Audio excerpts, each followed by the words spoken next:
इस्तिस्ना बाब 22।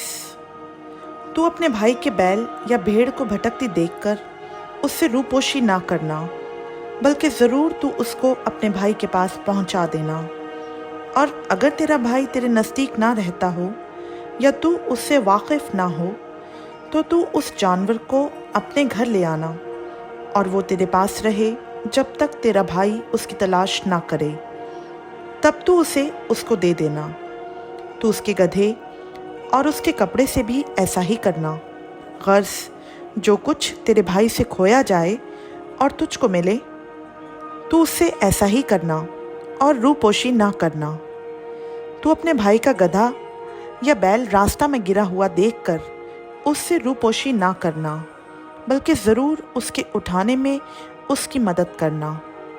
औरत मर्द का लिबास ना पहने और ना मर्द औरत की पोशाक पहने, क्योंकि जो ऐसे काम करता है वो खुदावंद तेरे खुदा के नज़दीक मकरूह है।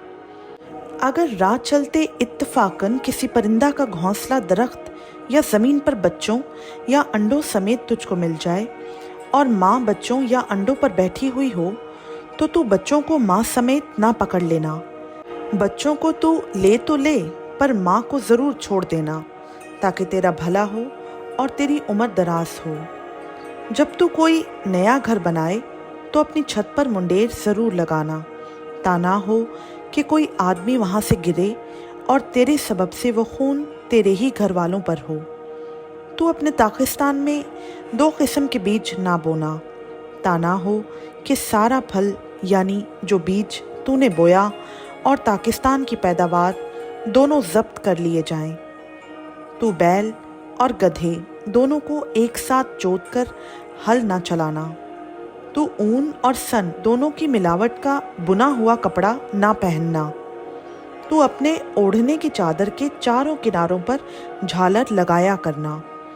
अगर कोई मर्द किसी औरत को ब्याहे और उसके पास जाए और बात उससे नफरत करके शर्मनाक बातें उसके हक में कहे और उसे बदनाम करने के लिए ये दावा करे कि मैंने इस औरत से ब्याह किया और जब मैं उसके पास गया तो मैंने कंवारेपन के निशान उसमें नहीं पाए, तब उस लड़की का बाप और उसकी माँ उस लड़की के कंवारेपन के निशानों को उस शहर के फाटक पर बुजुर्गों के पास ले जाएं और उस लड़की का बाप बुजुर्गों से कहे कि मैंने अपनी बेटी इस शख्स को ब्याह दी, पर ये उससे नफरत रखता है और शर्मनाक बातें उसके हक में कहता और ये दावा करता है कि मैंने तेरी बेटी में कंवारेपन के निशान नहीं पाए, हालांकि मेरी बेटी के कंवारेपन के निशान ये मौजूद हैं।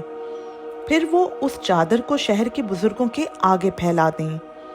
तब शहर के बुजुर्ग उस शख्स को पकड़कर उसे कोड़े लगाएं और उससे चांदी की 100 मिस्काल जुर्माना लेकर उस लड़की के बाप को दें, इसलिए कि उसने एक इस्राएली कंवारी को बदनाम किया और वो उसकी बीवी बनी रहे और वो जिंदगी भर उसको तलाक ना देने पाए।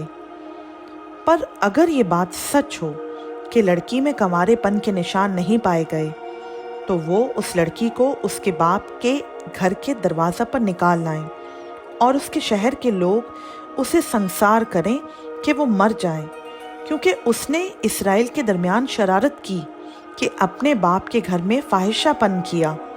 यूं तू ऐसी बुराई को अपने दरमियान से दफा करना।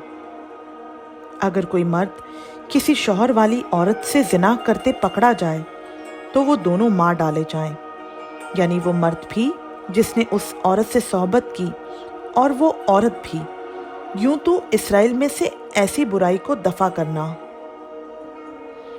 अगर कोई कंवारी लड़की किसी शख्स से मंसूब हो गई हो और कोई दूसरा आदमी उसे शहर में पाकर उससे सोहबत करे, तो तुम उन दोनों को उस शहर के फाटक पर निकाल लाना और उनको तुम संसार कर देना कि वो मर जाएं। लड़की को इसलिए कि वो शहर में होते हुए ना चिल्लाई और मर्द को इसलिए कि उसने अपने हमसाये की बीवी को बेहुरमत किया। यूं तो ऐसी बुराई को अपने दरमियान से दफा करना। पर अगर उस आदमी को वही लड़की जिसकी निस्बत हो चुकी हो किसी मैदान या खेत में मिल जाए और वो आदमी जबरन उससे सोहबत करे तो फक्त वो आदमी ही जिसने सोहबत की मार डाला जाए, पर उस लड़की से कुछ ना करना, क्योंकि लड़की का ऐसा गुनाह नहीं जिससे वो कत्ल के लायक ठहरे, इसलिए कि ये बात ऐसी है जैसे कोई अपने हमसाया पर हमला करे और उसे मार डाले। क्योंकि वो लड़की उसे मैदान में मिली और वो मंसूबा लड़की चिल्लाई भी, पर वहाँ कोई ऐसा ना था जो उसे छुड़ाता। अगर किसी आदमी को कोई कंवारी लड़की मिल जाए जिसकी निस्बत ना हुई हो और वो उसे पकड़कर उससे सोहबत करे और दोनों पकड़े जाएं, तो वो मर्द जिसने उससे सोहबत की हो लड़की के बाप को चांदी की 50 मिस्काल दे और वो लड़की उसकी बीवी बने, क्योंकि उसने उसे बेहुरमत किया और वो उसे अपनी ज़िंदगी भर तलाक ना देने पाए। कोई शख्स अपने बाप की बीवी से ब्याह ना करे और अपने बाप के दामन को ना खोले। खुदा का पाक कलाम का पढ़ा, सुना, समझा और कबूल किया जाना हम सबों के लिए बाइस से बरकत हो। आमीन।